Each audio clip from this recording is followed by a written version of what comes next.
આપણે છેલ્લા લેક્ચરમાં જોયું ગરીબીના કારણોમાં આર્થિક કારણો. તો હવે એના પછી આવે છે સામાજિક કારણો. સામાજિક કારણોમાં આપણે પહેલું જોઈએ તો શિક્ષણનું નીચું સ્તર.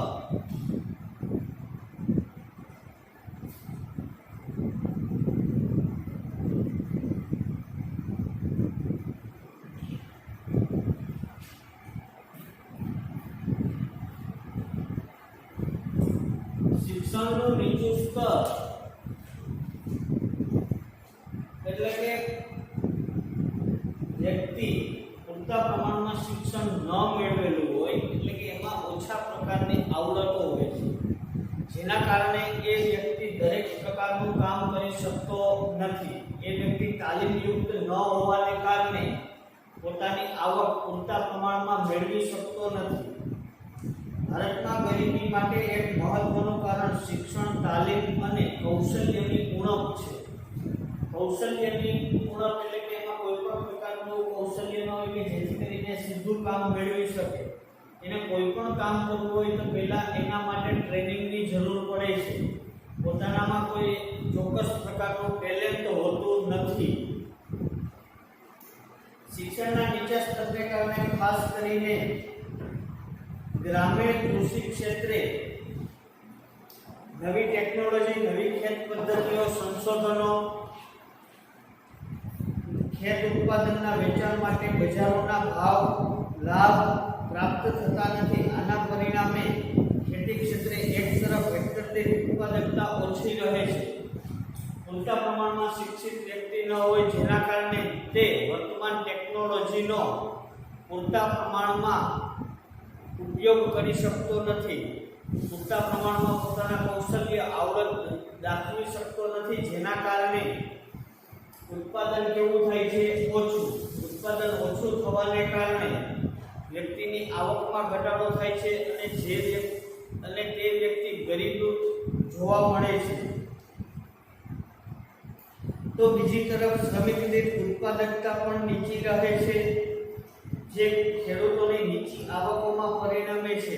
શ્રમિક દીઠ ઉત્પાદકતા એટલે કે એક વ્યક્તિનું ઉત્પાદન ઓછું હોય, જેના કારણે જે તે વ્યક્તિની આવક પણ ઓછી થાય છે, જેને લીધે પોતાની આવકમાં ઘટાડો થાય છે. અને પોતાની આવકમાં ઘટાડો થાય એટલે વ્યક્તિ જીવન ધોરણ સારું જીવી શકતો નથી, જેના કારણે વ્યક્તિ ગરીબ બને છે.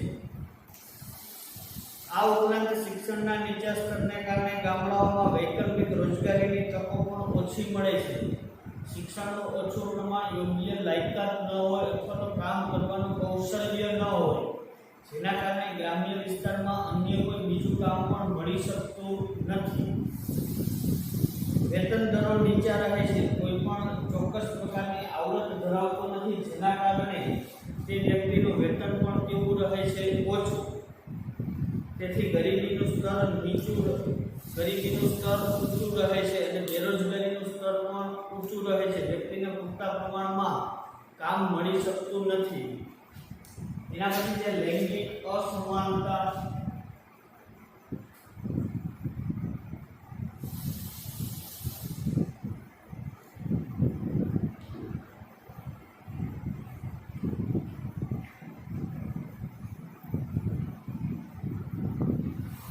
લૈંગિક અસમાનતા એટલે તો કે પુરુષ અને સ્ત્રીઓને બરાબર ચોક્કસ પ્રમાણમાં અધિકારો મળતા નથી, જેના કારણે બંનેનો તફાવત છે, જેના કારણે પુરુષોને અને સ્ત્રીઓને યોગ્ય પ્રકારનું કામ મળી શકતું નથી.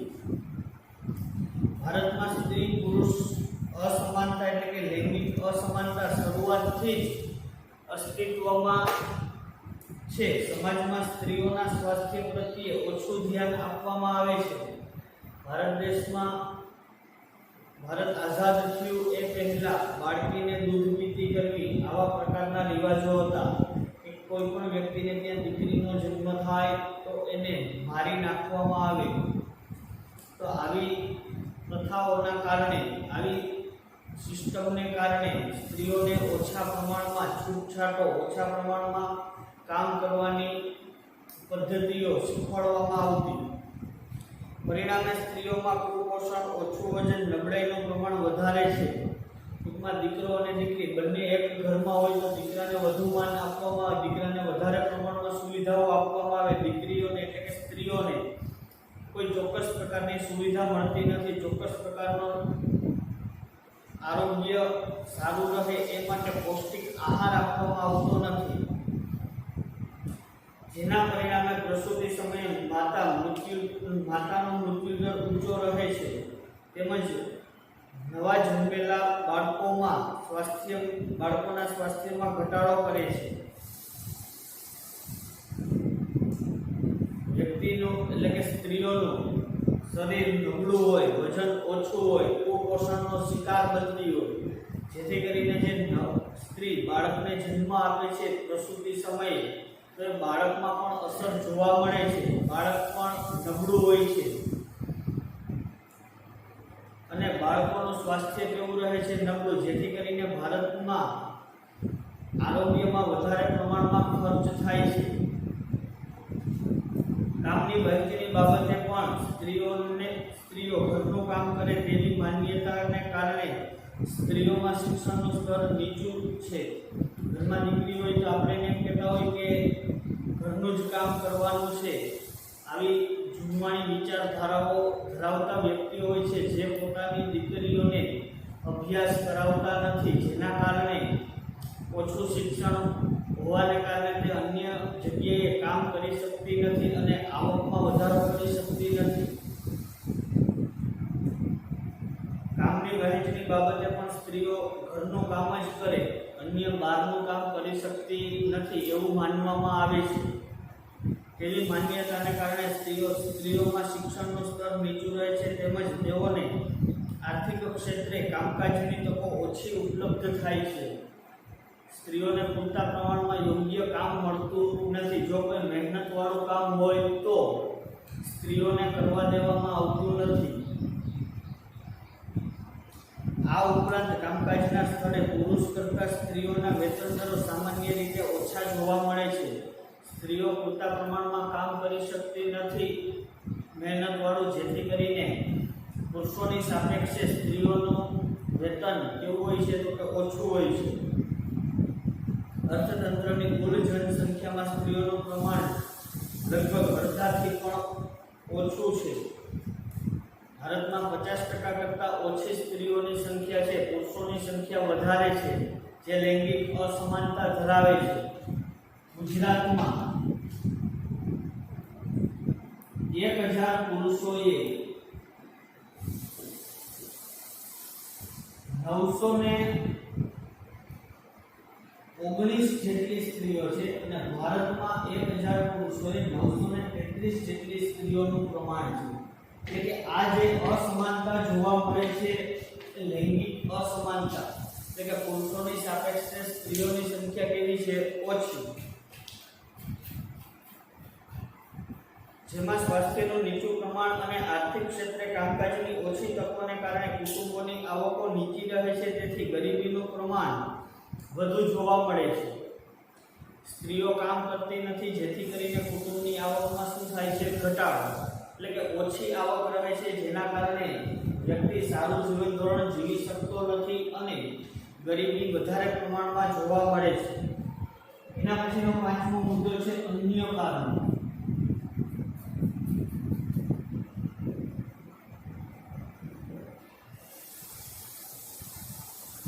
અન્ય કારણોમાં પહેલું છે યુદ્ધ.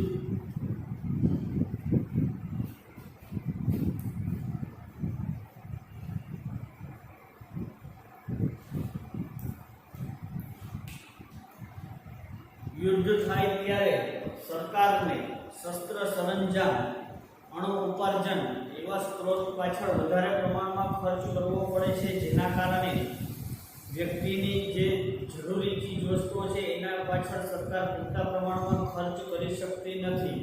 પરિણામે વધારે ખર્ચ થાય, જેના કારણે ટેક્સમાં ઘણી બધી પ્રકારની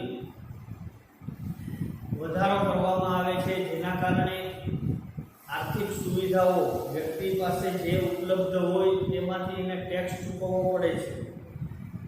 યુદ્ધમાં જોઈએ તો ભારતે આઝાદી બાદ પાડોશી દેશો પાકિસ્તાન અને ચીન સાથે યુદ્ધોનો સામનો કર્યો છે.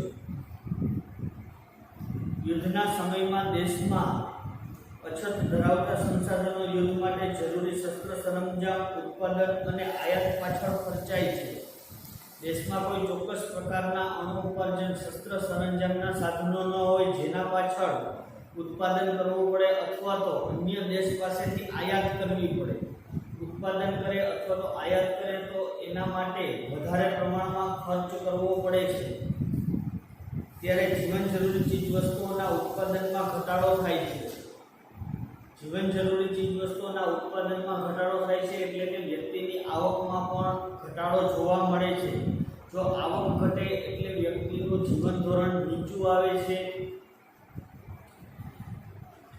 યુદ્ધ દરમિયાન ભવિષ્યમાં સર્જાનારી ચીજવસ્તુઓની અછતથી બચવા લોકો દ્વારા અનાજ, કપડાં, બળતણ જેવી જીવન જરૂરી ચીજવસ્તુઓની સંગ્રહખોરી વધે છે. સંગ્રહખોરી એટલે કે જરૂરિયાત કરતાં વધારે પ્રમાણમાં સંગ્રહ કરવો. આપણને ખબર હોય કે ભવિષ્યમાં આ વસ્તુની કિંમતમાં વધારો થવાનો છે તો આપણે એકસાથે વધારે પ્રમાણમાં વસ્તુ ખરીદી લઈએ જેથી કરીને ભવિષ્યમાં આપણે વધારે ભાવ ચૂકવવા ન પડે.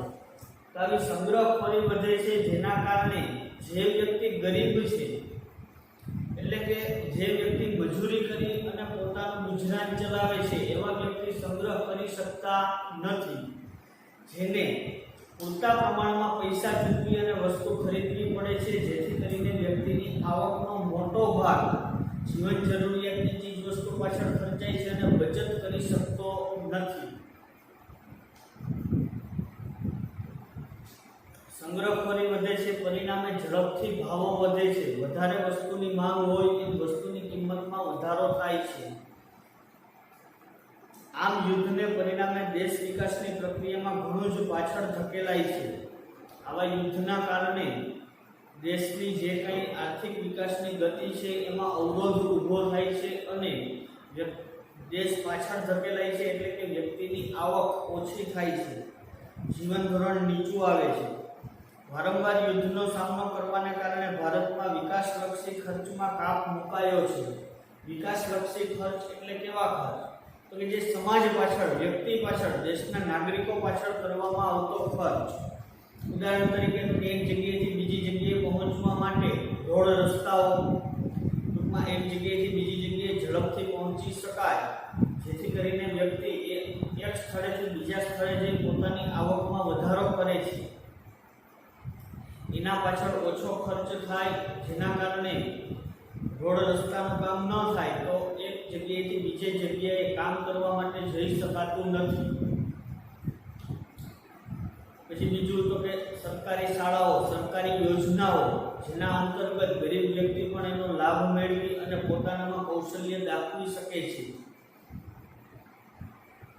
વારંવાર યુદ્ધનો સામનો કરવાને કારણે ભારતમાં વિકાસલક્ષી ખર્ચમાં કાપ મુકાય છે એટલે કે આવા ખર્ચમાં શું મૂકવામાં આવ્યો? કાપ.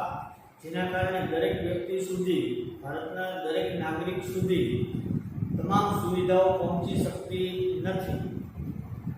આર્થિક વિકાસ નીચો રહ્યો છે અને વધતા ભાવોની સમસ્યા ઊભી થઈ છે. પરિણામે ગરીબીમાં વધારો થયો છે. એના પછી છે સંરક્ષણ ખર્ચમાં વધારો.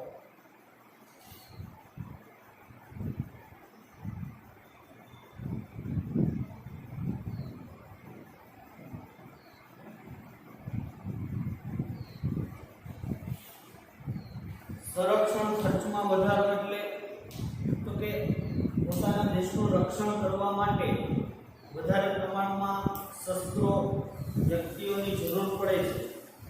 જે ઊભી કરવા માટે ખર્ચ વધારે પ્રમાણમાં કરવો પડે છે.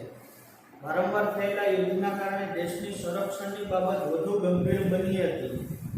તેથી દેશની સંરક્ષણ વ્યવસ્થાને મજબૂત બનાવવા આધુનિક મિસાઇલો, લડાકુ વિમાનો કે જે એર દ્વારા, હવાઈ માર્ગ દ્વારા ટૂંકમાં ફોર્સથી મિસાઇલ છોડી શકે, ટેન્કો, સબમરીન વગેરે પાછળના ખર્ચમાં સતત વધારો કરવો પડ્યો છે. વર્તમાન સમયમાં આતંકવાદ જેવી સમસ્યાનો સામનો કરવા પણ સંરક્ષણ વ્યવસ્થામાં ખાસ સુવિધાઓ પાછળનો ખર્ચ વધ્યો છે. સંરક્ષણ પાછળ થતો આ પ્રકારનો ખર્ચ બિન વિકાસલક્ષી ખર્ચ છે. લડાકુ વિમાનો, સંરક્ષણના ક્ષેત્રો એટલે કે એના સાધનો, સબમરીન, ટેન્ક, આવા બધા હથિયારો બનાવવા માટે જે ખર્ચ થાય છે જેના કારણે રાષ્ટ્રનો વિકાસ થતો નથી, અથવા તો ઉત્પાદન ન કરવામાં આવે અને અન્ય દેશ પાસેથી ખરીદવામાં આવે, આયાત કરવામાં આવે. આપણે કોઈ પણ વસ્તુની આયાત કરીએ છીએ તો આપણા વિદેશી મૂલ્યમાં ઓછું થાય છે. વસ્તુની આયાત કરવા માટે સમખરીદ શક્તિના સિદ્ધાંત મુજબ આપણે કોઈ પણ વસ્તુ અન્ય દેશ પાસેથી ખરીદીએ એટલે બદલામાં આપણે શું આપવું પડે છે તો કે ડોલર, અમેરિકન ડોલર ચૂકવીએ છીએ જે આપણા ઓછા થાય છે ઇન્ડિયામાં. આની પાછળ કોઈ પણ વ્યક્તિ, કોઈ પણ રાષ્ટ્રનો વિકાસ થઈ શકતો નથી અને તેમાં જેટલો વધારો થાય છે તેટલો આર્થિક વિકાસ માટેના ખર્ચમાં ઘટાડો થાય છે. જેટલો આવી રીતના ખર્ચ વધે છે સંરક્ષણ ક્ષેત્રમાં એટલો આર્થિક વિકાસમાં જે કંઈ ખર્ચ કરવામાં આવતો એના પ્રમાણમાં શું થાય છે? ઘટાડો. જેથી કરીને વ્યક્તિ, નાગરિકો પાછળ પૂરતા પ્રમાણમાં ખર્ચ કરી શકાતો નથી અને સુવિધાઓ આપી શકાતી નથી. આર્થિક વિકાસ મંદ પડે છે અને ગરીબીનું પ્રમાણ ઊંચું રહે છે. આર્થિક વિકાસ મંદ પડે એટલે કે ઉત્પાદન ઓછું થાય તો નફાનું પ્રમાણ કેવું હોય? ઓછું. જેથી કરીને ઉદ્યોગપતિઓ, વેપારીઓ, ઉત્પાદનકર્તાઓ ઉત્પાદન કરવામાં રસ ધરાવતા નથી. જેથી કરીને વ્યક્તિની આવકમાં બહુ વધારે પ્રમાણમાં ખાસ કંઈ વધારો શક્ય બનતો નથી અને ગરીબીનું પ્રમાણ ઊંચું રહે છે.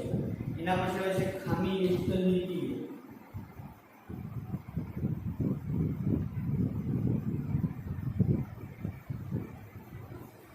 ખામીયુક્ત નીતિઓ એટલે કે ભારતમાં પંચવર્ષીય યોજનાઓનું આયોજન કરવામાં આવે છે. પંચવર્ષીય યોજના એટલે કે 5 વર્ષ માટેની યોજનાઓ.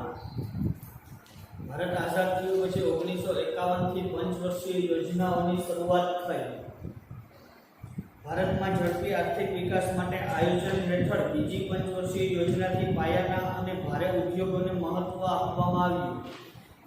ગૃહ ઉદ્યોગો અને નાના ઉદ્યોગોને પૂરતા પ્રમાણમાં મહત્વ આપવામાં ન આવ્યું. પાયાના ઉદ્યોગો એટલે કે જે કોઈ પણ ઉદ્યોગની સ્થાપના કરવા માટે જરૂરી હોય એવી ચીજ વસ્તુઓના ઉદ્યોગો. કોઈ પણ ઉદ્યોગની શરૂઆત કરવી હોય તો કન્સ્ટ્રક્શન, એના માટે સિમેન્ટ, લોખંડ એવી જરૂરિયાત ઊભી થાય છે અને ઝડપી ઔદ્યોગિકરણ દ્વારા ઊંચા દરે આર્થિક વિકાસ હાંસલ કરી દેશની ગરીબી અને બેકારીઓની સમસ્યાનો ઉકેલ લાવવાની નીતિ અપનાવાય. મોટા ઉદ્યોગો સ્થાપવામાં આવે જેથી કરીને વધારે વ્યક્તિઓ, વધારે કર્મચારીઓની જરૂર પડે. ભારતમાં વસ્તી બહુ મોટા પ્રમાણમાં છે જેથી કરીને ભારે ઉદ્યોગો હોય તો એમાં પૂરતા પ્રમાણમાં કર્મચારીઓ મળી રહે છે જેથી કરીને દરેક વ્યક્તિની આવકનું સર્જન થઈ શકે. એટલા માટે મોટા અને ભારે ઉદ્યોગોને પ્રોત્સાહન આપવામાં આવ્યું જેથી કરીને દરેક વ્યક્તિને કામ મળી રહે. પરંતુ આ નીતિમાં દેશની મોટાભાગની વસ્તી જે કૃષિ ઉપર નભતી હતી તેની અવગણના કરવામાં આવી. ઉદ્યોગોને પૂરતા પ્રમાણમાં પ્રોત્સાહન આપવામાં આવ્યું પરંતુ ભારતની જે 70% જેટલી વસ્તી ખેતી ક્ષેત્ર ઉપર આધાર રાખે છે, ખેતી ક્ષેત્ર ઉપર નભે છે, એના માટે કોઈ પણ પ્રકારની સુવિધાઓ આપવામાં ન આવી જેના કારણે કૃષિ ક્ષેત્રના જે કંઈ કર્મચારીઓ હતા એને પૂરતા પ્રમાણમાં આવક ઊભી ન થઈ, એની ગરીબીમાં વધારો થઈ, આવક ઓછી થઈ. દેશમાં મોટાભાગની વસ્તીને રોજગારી અને આવક પૂરી પાડતા ખેતી ક્ષેત્ર તેમજ નાના અને ગૃહ ઉદ્યોગોના ઓછા વિકાસને કારણે લોકોની આવક નીચી રહી. ભારતમાં મોટાભાગની વસ્તી કે શેના ઉપર આધાર રાખે છે તો કે કૃષિ ક્ષેત્ર, નાના પાયાના અને ગૃહ ઉદ્યોગો ઉપર, જેની ક્યાંય ઉલ્લેખ કરવામાં ન આવ્યો. આ ઉપરાંત આયોજન કાળ દરમિયાન ગરીબી અને બેકારી નિવારણ માટેની જે વિવિધ યોજનાઓ શરૂ કરવામાં આવી તેમાં વારંવાર બદલાતી સરકારોને કારણે સાતત્ય સાતત્ય અને સંકલનનો અભાવ જોવા મળ્યો. આ જે કંઈ યોજનાઓ ઘડવામાં આવી એમાં ઘણી બધી યોજનાઓની શરૂઆત થઈ, પણ 5 વર્ષ થાય એટલે ચૂંટણી આવે અને સરકાર બદલાય.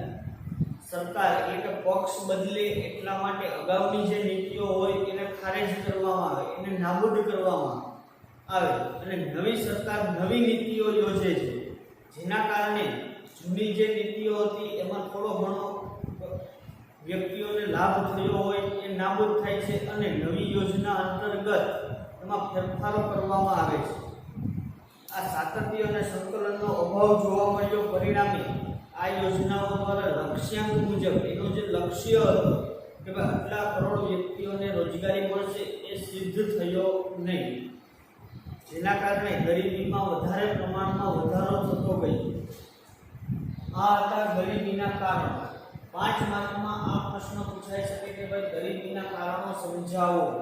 તો 5 મુદ્દાઓનું વર્ણન કરવું પડે, અથવા તો એમ પણ કહેવામાં આવે કે ગરીબીના કારણોમાં આર્થિક કારણોની સમજૂતી આપો, તો માત્ર આટલા જ મુદ્દાનો ઉલ્લેખ કરવાનો, આટલા જ મુદ્દાની સમજૂતી આપવાની. એમ કીધું કે સામાજિક કારણોની સમજૂતી આપો, તો ખાલી આટલો જ સમજૂતી આપવાની. કોઈ પર્ટિક્યુલર મુદ્દો પૂછાય તો એના પૂરતી મર્યાદિત. જો ગરીબીના કારણો પૂછાય તો 5 મુદ્દાઓની સમજૂતી આપવી જરૂરી છે. અહીંયા ગરીબીના કારણો આપણે પૂરા કર્યા. હવે એના પછી આવે છે ગરીબી ઘટાડવાના ઉપાય. આપણે જોયું કયા કારણોસર ગરીબી ઉદ્ભવે છે. હવે એ ગરીબીને નાબૂદ કરવા માટે કેવા પ્રકારની યોજનાઓ ઘડવી જોઈએ એ આપણે નેક્સ્ટ લેક્ચરમાં જોશું.